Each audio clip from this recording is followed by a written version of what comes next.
ಪಕ್ಷದ ಪ್ರಮುಖರೇ ಮತ್ತು ದೃಶ್ಯ ಮಾಧ್ಯಮದ, ಸಾಮಾಜಿಕ ಜಾಲತಾಣ ಮಾಧ್ಯಮ, ಅದೇ ರೀತಿ ಎಲ್ಲ ಮಾಧ್ಯಮದ ಬಂಧುಗಳಿಗೆ ಪುನರಪಿ ಸ್ವಾಗತವನ್ನು ಕೋರ್ತಾ, ಇವತ್ತು ಪ್ರಸ್ತುತ ವಿದ್ಯಮಾನದ ಬಗ್ಗೆ ನಾನು ಕರ್ನಾಟಕ ರಾಜ್ಯ ಸರ್ಕಾರದ ಸಚಿವರಾಗಿರುವಂಥ ಪ್ರಿಯಾಂಕಾ ಖರ್ಗೆ ಅವರು ರಾಜೀನಾಮೆ ಸಹಿತ ಈ ಇಡೀ ಘಟನೆಯನ್ನು CBI ತನಿಖೆ ಆಗಬೇಕು ಅಂತ ಹೇಳುವಂಥದ್ದನ್ನು ನಾನು ಒತ್ತಾಯವನ್ನು ಮಾಡ್ತಾ ಇದ್ದೀನಿ. ರಾಜ್ಯದಲ್ಲಿ ಕಾಂಗ್ರೆಸ್ ಸರ್ಕಾರ ಅಧಿಕಾರಕ್ಕೆ ಬಂದ ನಂತರ ದಿನದಿಂದ ದಿನಕ್ಕೆ ಗುತ್ತಿಗೆದಾರರು ಅತ್ಯಂತ ಆತಂಕದ ಸ್ಥಿತಿಯಲ್ಲಿರುವಂಥದ್ದು ನಾವು ಕಾಣ್ತಾ ಇದ್ದೇವೆ. ಗುತ್ತಿಗೆದಾರರು ಎದುರಿಸುವಂಥ ಕಷ್ಟ, ಅವರ ಆರ್ಥಿಕ ಸಂಕಷ್ಟಕ್ಕೆ ಸಿಲುಕಿ ಅವರನ್ನು ನಲುಗಿ ಹೋಗುವಂಥ ರೀತಿಯಲ್ಲಿ ಆಗ್ತಾ ಇರುವಂಥ ಘಟನೆಯನ್ನು ನಾವು ಕಾಣ್ತಾ ಇರುವಾಗ, ಸಾಲದಕ್ಕೆ ಸರ್ಕಾರ ಕೃಪಾಕಟಾಕ್ಷ ಹೊಂದಿರುವಂಥ ಪ್ರಭಾವಿ ಕಾಂಗ್ರೆಸ್ ನಾಯಕರುಗಳ ಆಪ್ತರ ಕಿರುಕುಳ, ಬೆದರಿಕೆಗೆ ಮಣಿದು ಉಸಿರುಗಟ್ಟಿಸುವಂತಹ ವಾತಾವರಣದಲ್ಲಿ ಬದುಕಲಾಗದೆ ಹಲವಾರು ವ್ಯಕ್ತಿಗಳು ಇವತ್ತು ಆತ್ಮಹತ್ಯೆಗೆ ಶರಣಾಗ್ತಾ ಇರುವಂಥದ್ದನ್ನು ಕಾಣ್ತೇವೆ. ಇದಕ್ಕೆ ಮತ್ತೊಂದು ಉದಾಹರಣೆ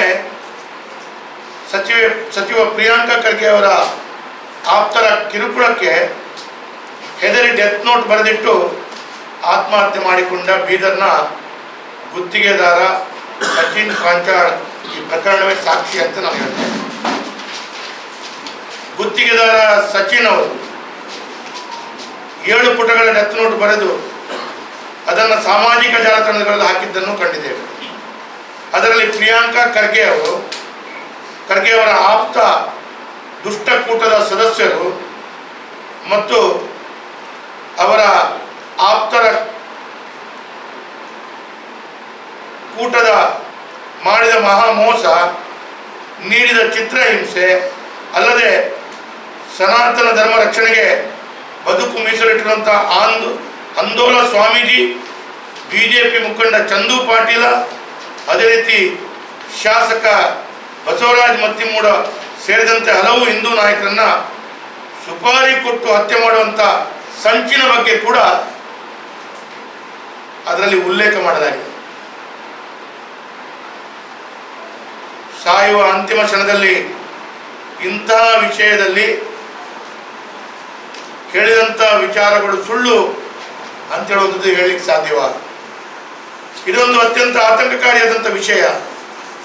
ಎಲ್ಲ ಆರೋಪಗಳು ಸಚಿವ ಪ್ರಿಯಾಂಕಾ ಖರ್ಗೆ ಅವರ ಸುತ್ತಲೂ ಇರುವಂಥ ಅವರ ಗಿರಾಕಿಗಳು, ಅವರ ಆಪ್ತರು ಇರುವಂಥದ್ದು ನಮಗೆ ಸ್ಪಷ್ಟವಾಗಿ ಕಾಣ್ತಾ ಇದೆ. ಇದಕ್ಕೆ ಕೂಡಲೇ ನೈತಿಕ ಹೊಣೆ ಹೊತ್ತು ಸಚಿವರು ರಾಜೀನಾಮೆ ಕೊಡಬೇಕು, ತದನಂತರ CBI ತನಿಖೆ ಆಗಬೇಕು ಅಂತ ಹೇಳೋದು ನಮ್ಮ ಭಾರತೀಯ ಜನತಾ ಪಾರ್ಟಿ ಆಗ್ರಹ. ಆದರೆ ಸಚಿವರು ಹೇಳುವಂಥ ಮಾತು ಎಷ್ಟು ದರ್ಪದ ಅಹಂಕಾರದ ಮಾತು. ನಾನು ಕಳೆದ 7 ವರ್ಷಗಳಿಂದ ವಿಧಾನಸೌಧ ಮತ್ತು ಹೊರಗಡೆ ನೋಡ್ತಾ ಇದ್ದೇನೆ. ಅವತ್ತು ವಿರೋಧ ಪಕ್ಷದಲ್ಲಿರುವಾಗ ಪ್ರಿಯಾಂಕಾ ಖರ್ಗೆ ಅವರ ಮಾತೇಗಿತ್ತು, ಇವತ್ತು ಆಡಳಿತ ಪಕ್ಷದ ಸಚಿವರಾಗಿದ್ದಾಗ ಯಾವ ರೀತಿ ಮಾತಾಡ್ತಾರೆ, ಇವತ್ತು ಸಚಿವರಾದ ನಂತರ ಮಾತನಾಡುವಂಥ ಮಾತನ್ನ ಕೇಳಿದ್ರೆ ನಾಚಿಕೆ ಆಗತ್ತೆ. BJP ಅವರು ಎಷ್ಟು ಬೇಕಾದರೂ ಹೋರಾಟ ಮಾಡಿಕೊಳ್ಳಲಿ, ನಾನು ರಾಜೀನಾಮೆ ಕೊಡುವುದಿಲ್ಲ, ಒಂದು ಹಠದ ಪ್ರವೃತ್ತಿಯನ್ನ ಪ್ರಾರಂಭ ಮಾಡಿ ಅವರು ಹಠ ಮಾಡಿದ ನಂತರ ಇಡೀ ಕಾಂಗ್ರೆಸ್ ಸಚಿವ ಸಂಪುಟದಿಂದ ಹಿಡಿದು ಮುಖ್ಯಮಂತ್ರಿಗಳು ಕೂಡ ಒಂದು ರೀತಿಯಲ್ಲಿ ಅವರ ಬೆನ್ನ ಹಿಂದೆ ನಿಂತಿದ್ದು ನಾವು ಕಾಣ್ತಾ ಇದ್ದೇವೆ.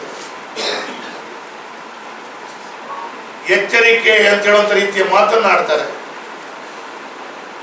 ನನ್ನನ್ನು ರಾಜೀನಾಮೆ ಕೇಳುವವರಿಗೆ ವಾಪಸ್ ಪ್ರಿಯಾಂಕಾ ಖರ್ಗೆ ಅವರ ಒಂದು ರೀತಿಯಲ್ಲಿ ಥ್ರೆಟ್ ಕೊಡುವ ರೀತಿಯಲ್ಲಿ ಉತ್ತರವನ್ನು ಕೊಡ್ತಾರೆ. ನಾವು ಬಹಳಷ್ಟು ವರ್ಷಗಳಿಂದ ಬಹಳಷ್ಟು ಸಚಿವರುಗಳನ್ನು ನಾವು ನೋಡಿದ್ದೇವೆ. ಆದರೆ ಈ ರೀತಿಯ ದುರಹಂಕಾರಿ ಸಚಿವರನ್ನು ನಾವು ಯಾವತ್ತೂ ಕಂಡಿಲ್ಲ. ನಮ್ಮ ದೌರ್ಭಾಗ್ಯ ಕರ್ನಾಟಕದಲ್ಲಿ ಇಂಥ ಸಚಿವರನ್ನು ನಾವು ಕಾಣ್ತಾ ಇದ್ದೀವಲ್ವಾ ಅಂತ ಹೇಳುವಂಥದ್ದು ನಮಗೆ ಬಹಳ ದುಃಖ ಆಗ್ತಾ ಇದೆ. ಇವತ್ತು ಸಿದ್ದರಾಮಯ್ಯ ಅವರು ಕೂಡ ಪರೋಕ್ಷವಾಗಿ ರಾಜೀನಾಮೆ ಕೇಳಿದವರಿಗೆ ಎಚ್ಚರಿಕೆಯನ್ನ ಸಂದೇಶವನ್ನು ಕೊಟ್ಟದ್ದು ಕೂಡ ನಾವು ಗಮನಿಸ್ತಾ ಇದ್ದೇವೆ. ಇದರಲ್ಲಿ ಸಿಐಡಿ ತನಿಖೆ ಸಾಕು, ಬೇರೆ ಯಾವುದೇ ತನಿಖೆಗಳು ಬೇಡ, ಈಗಲೇ ವ್ಯವಸ್ಥಿತವಾಗಿ ಸಿದ್ಧತೆಗಳನ್ನು ತಮ್ಮದೇ ಪರವಾಗಿ ಸರ್ಕಾರದ ಒತ್ತಡಕ್ಕೆ ಮೂಲಕ ಅಧಿಕಾರಿಗಳನ್ನು ವ್ಯವಸ್ಥಿತವಾಗಿ ಕೈ ಜೋಡಿಸಿಕೊಂಡು ಸಿದ್ದರಾಮಯ್ಯ ಅವರು ಒಂದು ಸಂದೇಶವನ್ನು ಕೊಟ್ಟಾಗಿದೆ.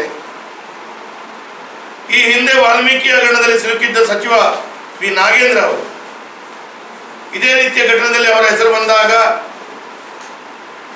ನಾವೆಲ್ಲರೂ ಭಾರತೀಯ ಜನತಾ ಪಾರ್ಟಿ ವಿರೋಧ ಪಕ್ಷದ ನಾಯಕರು ಕಾರ್ಯಕರ್ತರು ವಾಲ್ಮೀಕಿ ಹಗರಣದಲ್ಲಿ ರಾಜೀನಾಮೆ ಕೊಡಬೇಕು ಅಂತವಾಗ ಉಪಾಯ ಇಲ್ಲದೆ ಅವರ ರಾಜೀನಾಮೆಯನ್ನ ಕೂಡಲೇ ಪಡ್ಕೊಂಡ್ರು.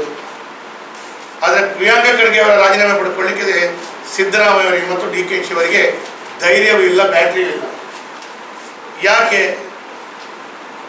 ಪ್ರಿಯಾಂಕಾ ಖರ್ಗೆ ಅವರ ರಾಜೀನಾಮೆಯನ್ನು ಪಡ್ಕೊಂಡ್ರೆ ರಾಜ್ಯದ ಅಧ್ಯಕ್ಷರಾಗಿ DK ಶಿವಕುಮಾರ್ ಅವರು ಪಡ್ಕೊಂಡ್ರೆ ಅವರ ಉಪಮುಖ್ಯಮಂತ್ರಿ ಸ್ಥಾನ ಮತ್ತು ಅವರ ರಾಜ್ಯದ ಅಧ್ಯಕ್ಷ ಸ್ಥಾನ KPCC ಅಧ್ಯಕ್ಷ ಸ್ಥಾನಕ್ಕೆ ಅವರನ್ನು ತೆಗೆಯಲಾಗುತ್ತದೆ ಅಂತ ಹೇಳೋದು ಸ್ಪಷ್ಟ. ಸಿದ್ದರಾಮಯ್ಯ ಅವರು ಪ್ರಿಯಾಂಕಾ ಖರ್ಗೆ ಅವರ ರಾಜೀನಾಮೆಯನ್ನು ಪಡ್ಕೊಂಡ್ರೆ ಮಲ್ಲಿಕಾರ್ಜುನ ಖರ್ಗೆ ಅವರು ಸಿದ್ದರಾಮಯ್ಯ ಅವರನ್ನ ಬದಲು ಮಾಡ್ತದೆ ಅಂತ ಹೇಳೋದು ಸ್ಪಷ್ಟ ಸಂದೇಶ. ಹಾಗಾಗಿ ಇವತ್ತು ಒಬ್ಬರ ಆತ್ಮಹತ್ಯೆ ಆಗಿದೆ, ಘನಘೋರ ಅಪರಾಧ ಆಗಿದೆ. ಆದರೆ ನಮ್ಮ ಕುರ್ಚಿಯನ್ನು ಉಳಿದುಕೊಳ್ಳಿಕ್ಕೋಸ್ಕರ ಇವತ್ತು ಪ್ರಿಯಾಂಕಾ ಖರ್ಗೆ ಅವರನ್ನ ಈ ನಾಯಕರುಗಳು ರಕ್ಷಣೆ ಮಾಡ್ತಾ ಇದ್ದಾರೆ ಅಂತ ಹೇಳೋದು ಸ್ಪಷ್ಟವಾದ ಸಂದೇಶ, ಚಿತ್ರಣ ನಮ್ಮ ಎಲ್ಲ ಕರ್ನಾಟಕ ರಾಜ್ಯದ ಜನತೆಗೆ ಕಾಣ್ತಾ ಇದೆ. ಈ ಹಿಂದೆ ಭಾರತೀಯ ಜನತಾ ಪಾರ್ಟಿ ಆಡಳಿತದಲ್ಲಿರುವಾಗ ಇದೇ ರೀತಿ ಈಶ್ವರಪ್ಪ ಅವರ ಮೇಲೆ ಇದೇ ರೀತಿ ಆರೋಪ ಬಂದು ಪ್ರಕರಣಗಳನ್ನು ನಾವು ಮಾಧ್ಯಮದಲ್ಲಿ ಬಹಳಷ್ಟು ಕಡೆಗಳಲ್ಲಿ ಕಂಡಿದ್ದೇವೆ. ಅವಾಗ ಸಿದ್ದರಾಮಯ್ಯ ಅವರು ವಿಧಾನಸೌಧದಲ್ಲಿ ಯಾವ ರೀತಿ ಮಾತಾಡಿದರು, ಯಾವ ರೀತಿ ತೊಡೆತಟ್ಟಿದರು. ಪ್ರಿಯಾಂಕಾ ಖರ್ಗೆ ಅವರು ಎದ್ದು ವಿಧಾನಸೌಧ ಒಳಗಡೆ ಕುಣಿತಾ ಇದ್ರು ಈ ವಿಷಯದಲ್ಲಿ ಹಿಡ್ಕೊಂಡು. ರಾಜೀನಾಮೆ ಕೊಟ್ಟು ನೈತಿಕ ಜವಾಬ್ದಾರಿಯನ್ನು ಉಳಿಸ್ಕೊಳ್ಳಿ, ತದನಂತರ ತನಿಖೆಗೆ ಎದುರಿಸ್ಕೊಳ್ಳಿ. ನೀವೇ ಆಡಳಿತದ ಪಕ್ಷದ ಸಚಿವರಾಗಿ ನಿಮ್ಮ ವಿರುದ್ಧವೇ ಆ ಕಾನ್ಸ್ಟೇಬಲ್, ಆ SI ಯಾವ ರೀತಿ ತನಿಖೆ ಮಾಡಬೇಕು? SI ಒಂದು ಸಚಿವರಿಗೆ ತನಿಖೆಗೆ ಕರೀಲಿಕ್ಕೆ ಅಧಿಕಾರ ಅಥವಾ ಅವರಿಗೆ ಧೈರ್ಯ ಇದೆಯೋ? ಇದನ್ನೆಲ್ಲ ಪ್ರಶ್ನೆಯನ್ನು ಹಾಕಿದ್ದಾರೆ ಅವರು. ಇವತ್ತು CID ಒಂದು SIಗೆ ಪ್ರಿಯಾಂಕಾ ಖರ್ಗೆ ಅವರಿಗೆ ಕರೀಲಿಕ್ಕೆ, ಅದು ಕೂಡ ರಾಷ್ಟ್ರೀಯ ಕಾಂಗ್ರೆಸ್ ನಾಯಕ ಅಧ್ಯಕ್ಷರ ಮಗ, ಅವರನ್ನು ಕರೀಲಿಕ್ಕೆ ಆ SIಗೆ ಸರ್ಕಲ್ ಇನ್ಸ್ಪೆಕ್ಟರ್ಗೆ ಧೈರ್ಯ ಇದೆಯಾ? ನಾವು ಅವತ್ತು BJPಗೆ ಬೆರಳು ತೋರಿಸಿದ್ದೇವೆ ಅಂತೇಳಿ, ಆದರೆ ಇವತ್ತು ಸಹಜವಾಗಿ ನಿಮ್ಮ ಮಧ್ಯದಲ್ಲಿ ಬೆರಳು ತೋರಿಸುವಂಥ ಪರಿಸ್ಥಿತಿ ಬಂದಾಗ ನಿಮಗೆ ಒಂದು ಸ್ವಲ್ಪವಾದರೂ ಮಾನವೀಯತೆ, ಮನುಷ್ಯತ್ವ ಅಥವಾ ನೀವೊಂದು ಮನುಷ್ಯರಾಗಿ ಹುಟ್ಟಿ ಬಂದ ನಂತರ ಕೆಲವೊಂದು ಕಡೆ ದೇವರು ನೋಡ್ತಾರೆ ಅಂತ ಹೇಳೋದ್ರ ಗಮನದಲ್ಲಿಟ್ಟುಕೊಂಡು ನಿಮಗೊಂದು ನ್ಯಾಯ, BJP ಅವರಿಗೊಂದು ನ್ಯಾಯ, ಇನ್ಯಾರಿಗೊಂದು ನ್ಯಾಯ ಅಂತ ಹೇಳೋ ರೀತಿಯಲ್ಲಿ ವರ್ತನೆ ಮಾಡ್ತಾ ಇದ್ದೀವಿ. ಇವತ್ತು ಸರ್ಕಾರಿ ಅಧಿಕಾರಿಗಳು, ಗುತ್ತಿಗೆದಾರರು, ಅಮಾಯಕರು ಸರ್ಕಾರದ ಕಾರಣದಿಂದಲೇ ಸಾಯುತ್ತಿದ್ದರೂ ಕೂಡ ಸರ್ಕಾರಕ್ಕೆ ಒಂದು ಚೂರು ಮಾನ ಮರ್ಯಾದೆ ಇಲ್ಲದಂತೆ ವರ್ತನೆ ಮಾಡ್ತಾ ಇದೆ. ಕಲಬುರಗಿ ಜಿಲ್ಲಾ ಉಸ್ತುವಾರಿ ಸಚಿವ ಪ್ರಿಯಾಂಕಾ ಖರ್ಗೆ ಅವರ ಅಟ್ಟಹಾಸ ಮೀರಿ ಅಲ್ಲಿ ಅನ್ಯಾಯದ ದರ್ಬಾರ್ ನಡೆಯುತ್ತದೆ ಎಂದು ನೊಂದ ಕುಟುಂಬದವರೇ ಹೇಳುತ್ತಿದ್ದಾರೆ. ಪೊಲೀಸರನ್ನು ತಮ್ಮ ಹಿಡಿತದಲ್ಲಿಟ್ಟುಕೊಂಡು ತಮ್ಮದೇ ಆಡಳಿತ ನಡೆಸುತ್ತಿರುವ ಅವರು ಪುಡಿ ರೌಡಿಗಳು, ಪುಂಡಿ ಪೋಖರಿಗಳನ್ನು ಸಾಕಿಕೊಂಡು ಜನರಿಗೆ ಭಯಭೀತವಾದಂಥ ವಾತಾವರಣವನ್ನು ಸೃಷ್ಟಿ ಮಾಡ್ತಾ ಇದ್ದಾರೆ. ಇವತ್ತು ಅಮಾಯಕರ ಸಾವಿಗೆ ಮತ್ತು ಆ ಗುತ್ತಿಗೆದಾರರ ಸಾವಿಗೆ BJP ಇಷ್ಟಕ್ಕೆ ಬಿಡುವುದಿಲ್ಲ. ರಾಜ್ಯದಲ್ಲಿ ನಮ್ಮ ನಾಯಕರಾದಂಥ ವಿಜೇಂದ್ರ ಅವರ ನೇತೃತ್ವದಲ್ಲಿ ಅದೇ ರೀತಿ ಆರೋಚಕ್ ಅವರ ನೇತೃತ್ವದಲ್ಲಿ, ಛಲವಾದಿ ನಾರಾಯಣಸ್ವಾಮಿ ಅವರ ನೇತೃತ್ವದಲ್ಲಿ ಬಹಳ ದೊಡ್ಡ ರೀತಿಯಲ್ಲಿ ಹೋರಾಟ ನಡೀತಾ ಇದೆ. ಇನ್ನು ಅದನ್ನು ಜಿಲ್ಲಾ ಮಟ್ಟಕ್ಕೆ, ತಾಲೂಕು ಮಟ್ಟದ ತನಕ ಹೋರಾಟ ಮಾಡಿ ಇವತ್ತು ಸರ್ಕಾರ ಮಾಡಿದಂಥ ಅನ್ಯಾಯವನ್ನು ಜನರ ಮಧ್ಯದಲ್ಲಿ ಇಡುವುದು ಮಾತ್ರವಲ್ಲದೆ ಅವರಿಗೆ ನ್ಯಾಯ ದೊರಕಿಸಿಕೊಡುವಂಥ ದೃಷ್ಟಿಯಲ್ಲಿ ನಮ್ಮ ಪ್ರಾಮಾಣಿಕ ಪ್ರಯತ್ನಗಳನ್ನು ನಾವು ಮಾಡ್ತೀವಿ ಅಂತ ಹೇಳುವಂಥ ಮಾತನ್ನು ಇವತ್ತು ನಾನು ಹೇಳಲೇಬೇಕು. ಇವತ್ತು ಅವರ ತನಿಖೆಯನ್ನು ವಹಿಸಿಕೊಂಡ ನಂತರ ಅವರು ನಿರಪರಾಧಿ ಅಂತೇಳಿ ಆದರೆ ಪುನರಪಿ ಅವರು ಮಂತ್ರಿ ಆಗಲಿ, ಉಪಮುಖ್ಯಮಂತ್ರಿ ಆಗಲಿ, ಸಿದ್ದರಾಮಯ್ಯನನ್ನು ಇಳಿಸಿ ಮುಖ್ಯಮಂತ್ರಿಯೇ ಆಗಲಿ, ನಮಗೆ ಬೇಜಾರಿಲ್ಲ. ಆದರೆ ಆ ಕಳಂಕವನ್ನು ಹೊತ್ತುಕೊಂಡು ಆ ಸ್ಥಾನದಲ್ಲಿ ಮುಂದುವರಿಯುವಂಥ ಯಾವುದೇ ನೈತಿಕ ಹಕ್ಕಿಲ್ಲ ಅಂತ ಹೇಳುವಂಥದ್ದು ನಾನು ಇವತ್ತು ಹೇಳಲು ಬಯಸ್ತಾ ಇದ್ದೇನೆ. ಅದು ಮಾತ್ರವಲ್ಲ, ಇವತ್ತು ಪಂಚ ಗ್ಯಾರಂಟಿಗಳೊಂದಿಗೆ ಕಾಂಟ್ರಾಕ್ಟರ್ದಾರರು ಮತ್ತು ಇನ್ನಿತರ ಸಾರ್ವಜನಿಕರಿಗೆ ಆತ್ಮಹತ್ಯೆ ಭಾಗ್ಯವನ್ನು ಕೂಡ ಇವತ್ತು ಕೊಡ್ತಾ ಕುಟುಂಬವನ್ನು ಅನಾಥ ಮಾಡಿ ಆ ಕುಟುಂಬದವರು ಕಣ್ಣೀರು ಸುರಿಸುವಂಥ ಕೆಲಸ ಕಾರ್ಯಗಳು ಮಾಡ್ತಾ ಇವತ್ತು ಆ ಕುಟುಂಬದವರ ಶಾಪ ಈ ಸರ್ಕಾರಕ್ಕೆ ತಟ್ಟಿದೆ. ಈ ಶಾಪ ತಡ್ತಾ ಇದೆ, ಇನ್ನು ಮುಂದೆಯೂ ತಟ್ಟುತ್ತೆ ಅಂತ ಹೇಳುವಂಥದ್ದು ಇವತ್ತು ನಾನು ಹೇಳಲಿಕ್ಕೆ ಬಯಸ್ತಾ, ಇವತ್ತು ಸಚಿನ್ ಅವರು ಪಡೆದಿದ್ದಂಥ ಗುತ್ತಿಗೆಯ ಕೆಲಸದ ಕಾಮಗಾರಿಗಳ ಬಾಕಿ ಎಲ್ಲ ಮೊತ್ತವನ್ನು ಸರ್ಕಾರ ತಕ್ಷಣ ಸಚಿನ್ ಅವರಿಗೆ ಕೊಡಲಿಕ್ಕೆ ಬಾಕಿ ಇರುವಂಥ ಮೊತ್ತವನ್ನು ಬಿಡುಗಡೆ ಮಾಡಬೇಕು ಮತ್ತು ಅವರ ಕುಟುಂಬಕ್ಕೆ ಸೂಕ್ತವಾದ ಪರಿಹಾರ ಕೊಡ್ತಾ ಅವರ ಕುಟುಂಬಕ್ಕೆ ಸರ್ಕಾರಿ ನೌಕರಿಯನ್ನು ಕೊಡಬೇಕು. ಈ ಒಂದು ವಿಚಾರದಲ್ಲಿ ಸಚಿವರು ರಾಜೀನಾಮೆಯನ್ನು ಕೊಡಬೇಕು. ಅದರ ಒಟ್ಟಿಗೆ CBI ತನಿಖೆಯಲ್ಲಿ ಕೊಟ್ಟರೆ ಮಾತ್ರ ಇದೆಲ್ಲವೂ ಯಶಸ್ವಿಯಾಗಿ ಆಗುತ್ತೆ ಅಂತೇಳುವಂಥ ವಿಶ್ವಾಸದ ಮಾತಿನಲ್ಲಿ ಆ ಸತಂತ ಗುತ್ತಿಗೆದಾರರ ಕುಟುಂಬಕ್ಕೆ ಸಾಂತ್ವನವನ್ನು ಹೇಳ್ತಾ ಅವರ ಆತ್ಮಕ್ಕೆ ಶಾಂತಿಯನ್ನು ಕೊಡ್ತಾ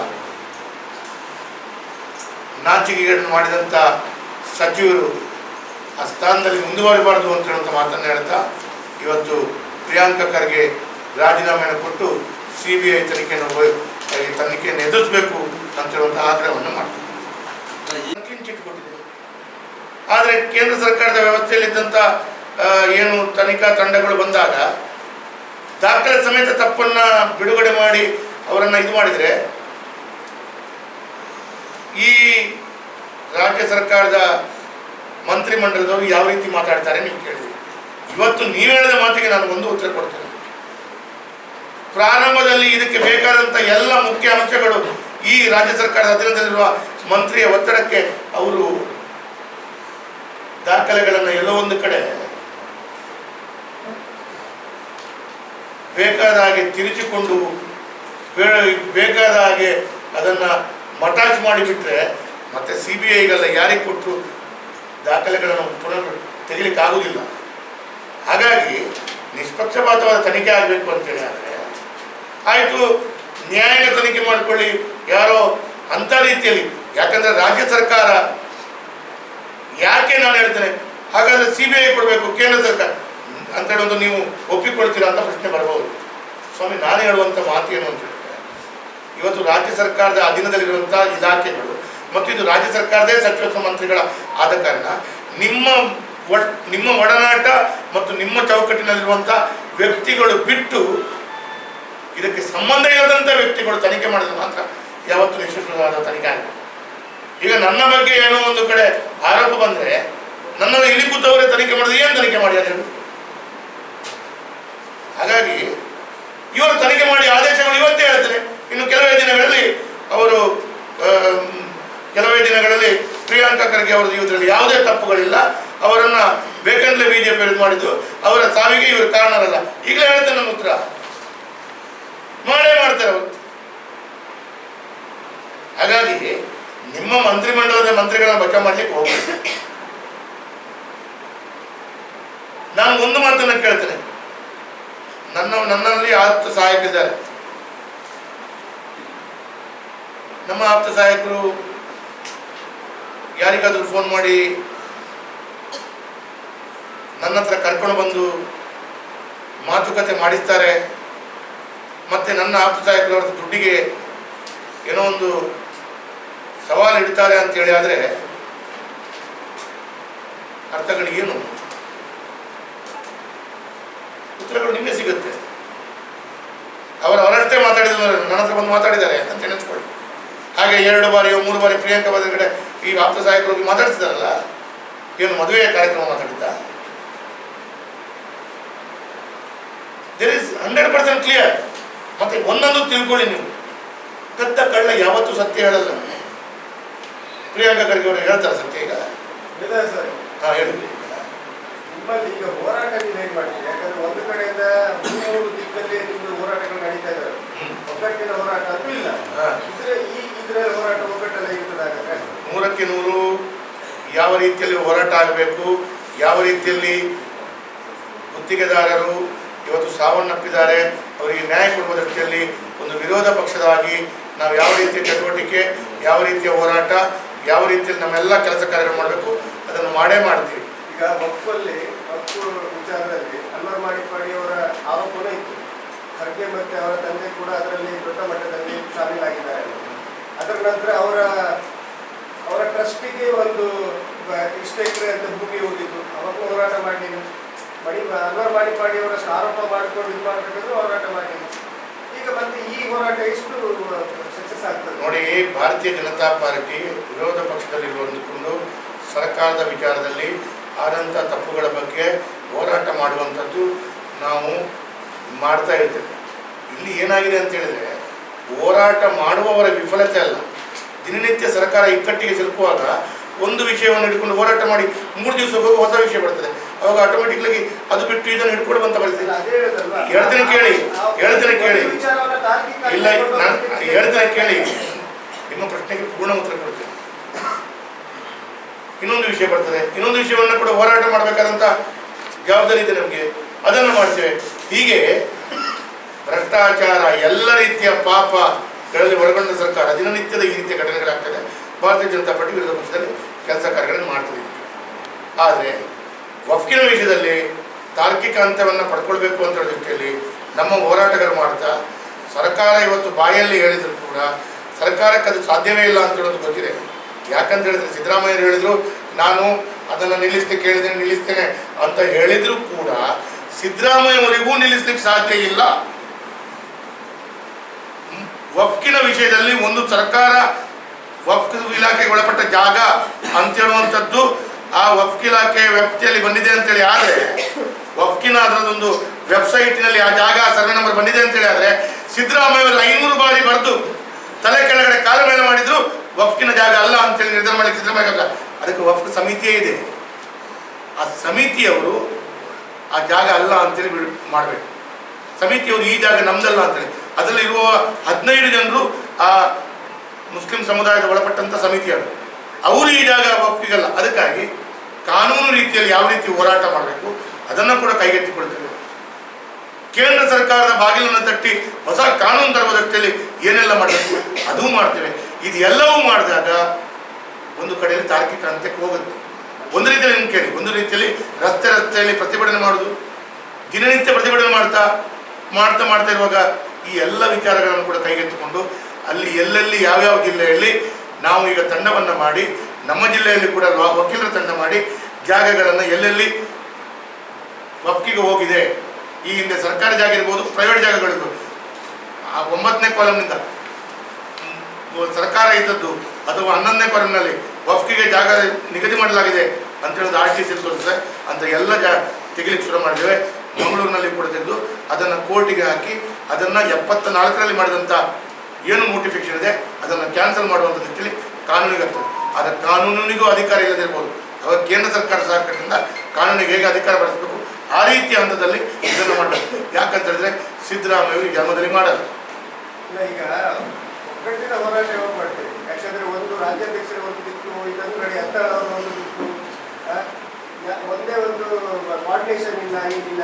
ಯಾವ ರೀತಿ ಹೋರಾಟ ನೋಡಿ, ಹೋರಾಟಗಳು ಎಲ್ಲ ಪಾರ್ಟಿಗಳಲ್ಲಿ ಆಗ್ತಿರೋ ಸಂದರ್ಭದಲ್ಲಿ ಸಣ್ಣ ಪುಟ್ಟಗಳು ಈ ರೀತಿಯಲ್ಲಿ ಇರಬಹುದು. ಅದನ್ನು ಅನುದಾನಗಳು ಕೊಡಬೇಕು ಅಂತ ಹೇಳಿ ಅದು ಯಾವ ಅನುದಾನ ತೆಗೆದುಕೊಳ್ಬೇಕಂತೇಳಿ ಆದರೂ ಕೂಡ ಒಂದು 2 ಕೋಟಿ ತೆಗೆದುಕೊಳ್ಬೇಕು ಒಂದು ಮಂಗಳೂರಿಗೆ ಯಾವ ತಾಲೂಕಿಗೆ ಅಂತೇಳಿ ಹಣ ಕೊಡದೆ ಒಂದು ಬರುತ್ತ ನೋಡಿ. ನಾನು ಒಂದು ಕೇಳಿದ್ರೆ ಅದು ಯಾವುದು ಬೇಡ, ಈಗ ಏನು ಬೇಡ, ಒಂದು ಉದಾಹರಣೆ ಕೊಡ್ತೀನಿ.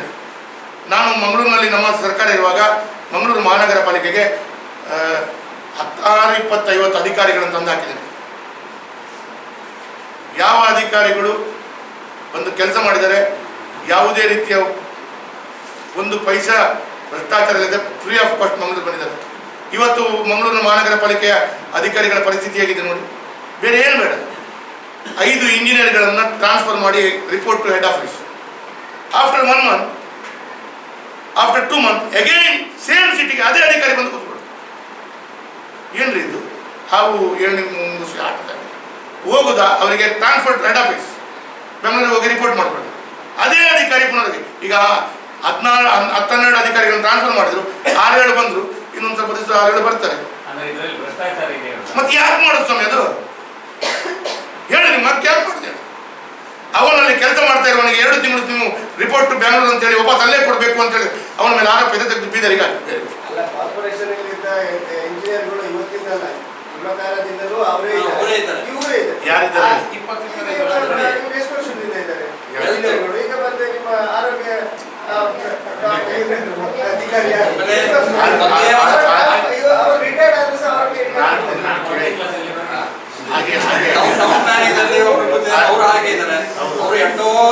ನಿಮಗೆ ಸ್ವಲ್ಪ ರಾಘವ್ರೆ, ನೀವು ಪತ್ರಿಕೆಯವರು ಮಾತಾಡುವಾಗ ಸ್ವಲ್ಪ ತಿಳ್ಕೊಳ್ಬೇಕು. ಯಾಕಂದ್ರೆ ಟೌನ್ ಪ್ಲಾನಿಂಗ್ ಆಫೀಸರ್ ಅನ್ನ ಯಾವ ರೀತಿ ತೆಗಿಬೇಕು ಅಂತ ಹೇಳಿ. ಯಾಕಂತ ಹೇಳಿದ್ರೆ ಇಲ್ಲಿ ಕೇಳಿ, ನಾನು ಪ್ರಶ್ನೆ ಹೇಳ್ತೇನೆ. ಇದೇ ಆರೋಪಗಳು ನಮ್ಮ ಸರ್ಕಾರ ಇವಾಗ ಬಂತು. ನಾನು ಏಕೆ ಏನು ಅಂತ ನೋಡಿಕೊಂಡೆ.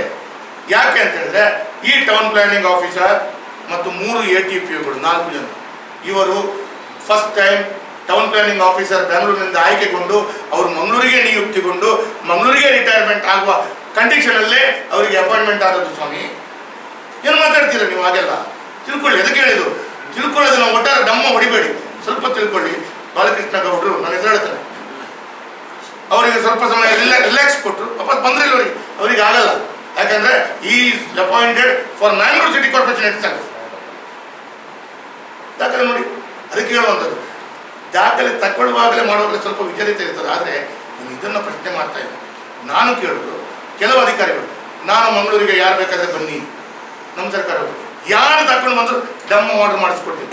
ಮಂಗಳೂರಿಗೆ ಈಗ ಬರಬೇಕು ಅಂತ ಹೇಳಿದ್ರೆ ಬಂದವರು ಪರ್ಮನೆಂಟ್ ಆಗಿ ನಿಲ್ತಾರೆ, ಬಿಟ್ಟರೆ ಹೊಸ ಬರಲಿಕ್ಕೆ ಯಾರು ಇಷ್ಟಪಡಲ್ಲ. ಸರಿ, ಬಂದವರನ್ನು ನೀವು ಪರ್ಮನೆಂಟ್ ಆಗಿ ಇದ್ಕೊಂಡು ಕೆಲಸ ಮಾಡ್ತಾರೆ. ಅವರು ಹೆಲ್ತ್ ಆಫೀಸರ್ ಅವರೇನೋ ಇದ್ದಾರೆ ಅಂತೇಳಿ ಅವ್ರು ನಮ್ಮ ಟರ್ಮ್ನಲ್ಲಿ ನಾವು ಆಯ್ಕೆ ಪ್ರಕ್ರಿಯೆಗೆ ಹಾಕಿದ್ವಿ. ಗೌರ್ಮೆಂಟ್ನಲ್ಲಿ ಆ ಇಲಾಖೆ ಆ ಹುದ್ದೆಗೆ ಪರ್ಮನೆಂಟ್ ಆಗಿ ಇರುವಂಥ UD ಡಿಪಾರ್ಟ್ಮೆಂಟ್ ಯಾವ ಹುದ್ದೆದಾರರು ಅಧಿಕಾರಿಗಳು ಇಲ್ಲ. ಔಟ್ಸೋರ್ಸಿಂಗ್ನಲ್ಲಿ ತಗೊಳ್ಬೇಕು ಅಂತಲೇ ನಾವು ಟೆಂಡರ್ ಕಟ್ಟಿದ್ದೇವೆ. ಯಾರು ಅರ್ಜಿ ಹಾಕಿದ್ರು? ನಾವು ಬದಲು ಮಾಡಬೇಕು ವ್ಯವಸ್ಥೆಗಳನ್ನಂತ ನಾವು ಮಾತಾಡ್ತೀವಿ, ಅಲ್ಲಿ ಕೂತ್ಕೊಂಡು ಮಾತಾಡ್ತೀವಿ. ಸ್ವಲ್ಪ ನಾವು ಟೆಂಡರ್ ಹಾಕಿದ್ವಿ, ನಾವು ಕಾಲ್ಫಾರ್ ಮಾಡಿದ್ದೀವಿ. ಇದೆ ನನ್ನ ಹತ್ರ ದಾಖಲೆ. ಅದೇ ಹೇಳಿದಲ್ಲ, ಕೊರೋನಾ ಬಂದಾಗ ನರ್ಸುಗಳು 5 ಸಲ ಪೇಪರ್ ನೋಟಿಫಿಕೇಶನ್ ಕೊಟ್ಟಿದ್ದಾರೆ. 35,000ದಿಂದ 50,000 ಸಂಬಳ ಕೊಡ್ತೇವೆ, ಬನ್ನಿ ನರ್ಸುಗಳು ಕೆಲಸ ಮಾಡಲಿಕ್ಕೆ. ನಮ್ಮ ನರ್ಸುಗಳು ಕೊರೋನಾ ಆಗಿ ಮನೆಯಲ್ಲಿದ್ದಾರೆ, ಬನ್ನಿ ಅಂತ ಹೇಳಿದ್ರೆ ಒಂದೇ ಒಂದು ನರ್ಸ್ ಬಂದಿಲ್ಲ. 5-6 ನರ್ಸಿಂಗ್ ಕಾಲೇಜ್ ಹೋಗಿ ನಾನು ಭಿಕ್ಷೆ ಬೇಡಿದ್ದೇನೆ, ಬಂದಿಲ್ಲ. ಮತ್ತೆ ಮಾಧ್ಯಮದಲ್ಲಿ ತೋರಿಸ್ತಾರೆ ನರ್ಸಿನ ಕೊರತೆಯಿಂದಾಗಿ ಅವ್ಯವಸ್ಥೆ ಅಂತ. ನಾವು ಅವ್ಯವಸ್ಥೆಯನ್ನು ತೋರಿಸುವ ಮುಂಚೆ ವ್ಯವಸ್ಥೆಯನ್ನು ಸರಿಪಡಿಸ್ಕೊಂಡು ನಮ್ಮ ಕೊಡುಗೆ ಏನು ಅಂತೇಳಿ ಯಾರಾದ್ರೂ ಗಮನಿಸ್ತಾರೆ? ಸರ್ಕಾರವನ್ನು ಡಿಫೆಂಡ್ ಮಾಡಿ. ಯಾಕಂದ್ರೆ ನೀವು ಇವತ್ತು ಬರೀರಿ, ಇದನ್ನು ಇಲ್ಲಿ ಕೇಳಿ, ಇವತ್ತು ಬರೀರಿ, ಮುಂದಿನ ಮಂತ್ರಿಮಂಡಲ ವಿಶ್ಲೇಷಣೆಯಲ್ಲಿ UT ಖಾದರ್ ಮಂತ್ರಿ ಆಗ್ತಾರೆ ಅಂತ ಸುದ್ದಿ ಇದೆ, ಬರ್ಕೊಳ್ಳಿ. ಅದಕ್ಕಾಗಿ ಅವರು ಸರ್ಕಾರದ ಡಿಫೆಂಡ್ ಮಾಡ್ತಾ ಇದ್ದಾರೆ ಅಂತ ಬರ್ಕೊಳ್ಳಿ. ಯಾಕೆ ಅಂತ ಹೇಳಿದ್ರೆ ನಾನು ಅವ್ರು ಮಂತ್ರಿ ಆದರೂ ನಮ್ದು ನಮ್ಗೆ ಒಳ್ಳೇದು, ಸ್ಪೀಕರ್ ಆಗಿದ್ರು ನಮ್ದೇನು ಸಂತೋಷ. ನಮ್ಮ ಜಿಲ್ಲೆಯವರು, ನಮ್ಮ ಜಿಲ್ಲೆಗೆ ಲಾಭ ಆಗುತ್ತೆ, ನಮ್ಮ ಜಿಲ್ಲೆಗೆ ಹೈಕೋರ್ಟ್ ಪೀಠ ಬರುತ್ತೆ, ಅವರು ಸ್ಪೀಕರ್ ಆಗಿರುವಂಥ ಸ್ಥಾನ, ಮುಖ್ಯಮಂತ್ರಿಗಳಿಂದ ಉನ್ನತ ಸ್ಥಾನ ಅಂತ ಖುಷಿಯಲ್ಲಿ ಅವರು ನಮ್ಮ ಜಿಲ್ಲೆಯವರು ಯಾವ ಪಾರ್ಟಿಯಲ್ಲಿ ಅಂಥ ಸ್ಥಾನದಲ್ಲಿದ್ದರೂ ಕೂಡ ನಾವು ಅವರಿಗೆ ಅವರ ಸಹಕಾರ ಕೊಡ್ತೇವೆ. ಹಾಗೆ UT ಖಾದರ್ಗಳು ಕಿವಿಯಲ್ಲಿ ಬೀಳ್ತಾ ಉಂಟು, ನೆಕ್ಸ್ಟ್ ಮಂತ್ರಿಮಂಡಲದಲ್ಲಿ ಮಂತ್ರಿ ಆಗ್ತಾರೆ ಅಂತ ಸುದ್ದಿ ಉಂಟು. ಹಾಗಾಗಿ ಅವರು ಸರ್ಕಾರಕ್ಕೆ ಡಿಫೆಂಡ್ ಮಾಡ್ಕೊಳ್ತಾ ಎಲ್ಲ ಕೊಡ್ತಾರೆ. ನೀವು ನೋಡಿ, 20 ತಿಂಗಳಲ್ಲಿ UT ಖಾದರ್ ಒಂದು ತೆಂಗಿನಕಾಯಿ ಹೊಡೆದ ಫೋಟೋ ಉಂಟು ನಿಮ್ಗೆ ಕಳಿಸಿದಾರ? ಬೇಡ, ಅವರೇ ತೆಂಗಿನಕಾಯಿ ಹೊಡೆದು ನಿಮಗೆ ಫೋಟೋ ಕಳಿಸಿದಾರ? ಯಾವುದು ಮುಂಚಿನ ಶಾಸಕರು ತಂದುಕೊಟ್ಟ ಅನುದಾನಕ್ಕೆ ಯಾರು ಹೊಡಿತಾರೆ ಎಲ್ಲ ಕೇಳಿ, ಮುಂದೆ ಕೇಳಿ. ಮುಂಚಿನ ಅನುದಾನವನ್ನು ಕೊಟ್ಟಂಥದ್ದು ಯಾವುದಾದಿದ್ರೆ ಏನು ಮಾಡಿದರೆ ಗೊತ್ತಾ? ನನ್ನ ಬರಕ್ಷೇತ್ರ ಉಮ್ಮನಾಥ್ ಕೋಟೆಯರ ಕ್ಷೇತ್ರದಲ್ಲಿ ಈ ಹಿಂದೆ ಕೊಟ್ಟಂಥ ಅನುದಾನಗಳನ್ನು ತಡೆ ಹಿಡಿಯಲಾಗಿದೆ. ಅಶೋಕ್ ರೈ ಅವರ ಕ್ಷೇತ್ರದಲ್ಲಿ ಅಥವಾ ಖಾದರ್ ಕ್ಷೇತ್ರದಲ್ಲಿ ಈ ಹಿಂದೆ ನಮ್ಮ ಸರ್ಕಾರ ಕೊಟ್ಟಂಥ ಅನುದಾನಗಳು ಇದ್ದಲ್ಲಿ ಅದು ಕಂಟಿನ್ಯೂಟಿಗೆ ಕೊಟ್ಟಿದ್ರೆ ತೆಂಗಿನಕಾಯಿ ಹೊಡಿತಾ ಇರ್ಬೋದು. ನನಗೆ ಗೊತ್ತಿಲ್ಲ, ಹೊಡಿಲಿ. ಅವ್ರನ್ನ ಪುತ್ತೂರಿನವರಿಗೆ ಅಭಿವೃದ್ಧಿ ಇನ್ನಷ್ಟಾಗಲಿ, ಉಳ್ಳದವರಿಗೆ ಆಗಲಿ, ನಮ್ಮ ಸಹಮತ ಇದೆ. ನಮ್ಗೆ ಏನಿಲ್ಲ, ನಾನು ಒಂದು ತೆಂಗಿನಕಾಯಿ ಹೊಡೆದು ತೋರ್ತೀನಿ. ನನಗೆ ಮತ್ತೇನುಂಟು? ಕಾರ್ಪೊರೇಟ್ಗಳು ತೆಂಗಿನಕಾಯಿ ಹೊಡಿತಾರೆ, ಕಾರ್ಪೊರೇಟ್ಗಳು ಕರ್ತಾರೆ. ಆತ್ಮಭೂಷಣ್ ಕಾರ್ಪೊರೇಟರ್ ಕರೀತಾರೆ, ಸರ್ ನನ್ನ ಕ್ಷೇತ್ರದಲ್ಲಿ ಕಾರ್ಪೊರೇಷನ್ ಅನುದಾನದಿಂದ ಒಂದು ಗುದ್ಲಿ ಪೂಜೆ ಇದೆ ಬನ್ನಿ ಅಂತ. ನಾನು ಕಾರ್ಪೊರೇಷನ್ ಗುದ್ಲಿ ಪೂಜೆ ಬಂದು ನಾನು ಸುಮಾರು ಆಗ್ತೇನೆ, ನೀವು ಮಾಡಿ ಅಂತ ಹೇಳಿದ್ರು. ಕಾರ್ಪೊರೇಷನ್ ಹೋಗ್ತಿಲ್ಲ ನಾನು, ಸಾರಿ ಅಣ್ಣ. ಕಾರ್ಪೊರೇಷನ್ ಅಲ್ಲಿ ಕಾರಣ ಇದೆ, ಹೋಗಲಿಕ್ಕೆ ನೀವು 5 ಲಕ್ಷ 10 ಲಕ್ಷ 20 ಲಕ್ಷ ಯಾವ ಕಾಮಗಾರಿಗಳು ನಾನು ಲೆಟರ್ ಇಟ್ಟು ನಾನು ಸ್ಯಾಂಕ್ಷನ್ ಸಪ್ರೇಟ್ ಮಾಡಿರ್ತೇನೆ. ಕಾರ್ಪೊರೇಟ್ಗೆ ಪ್ರಸ್ತುತವಾಗಿ ಕೆಲವು ಅನುದಾನ ಇದೆ, ಆ ಅನುದಾನಕ್ಕೆ ನಾನು ಹೋಗೋದಿಲ್ಲ.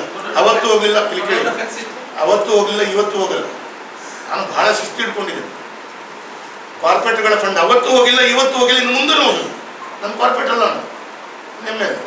ಹಾಗೆ MLA ನಾನು ಇಡೀ ಜಿಲ್ಲೆಗೆ, ಇಡೀ ಮಂಗಳೂರಿಗೆ ಪೂರಕವಾಗಿ ಕೆಲವಾರು ಕಾರ್ಯಕ್ರಮ 1 ಕೋಟಿ 2 ಕೋಟಿ ನನ್ನ ಲೆಟರ್ ಇಟ್ಟು ಕೌನ್ಸಿಲಲ್ಲಿ ಮೇಯರಿಗೆ ಹೇಳಿ, ಕಮಿಷನರಿಗೆ ಹೇಳಿ, ಎಲ್ಲ ಕಾರ್ಪೊರೇಟ್ಗೆ ಪ್ರೀ ಕೌನ್ಸಿಲಲ್ಲಿ ಕೂತ್ಕೊಂಡು ಇದು ನನ್ನ ಫೈಲು ಪಾಸ್ ಮಾಡಿಕೊಡ್ಬೇಕು, ಜನರಿಗೆ ಬೇಕು ಅಂತೇಳಿ ಅವರಿಗೆ ಮನವಿ ಮಾಡಿದ ಫೈಲಿಗೆ ನಾನು ಹೋಗಿದ್ದೆ. ನನ್ನ ಲೆಟರ್ ನಡೆಸ್ತೀನಿ.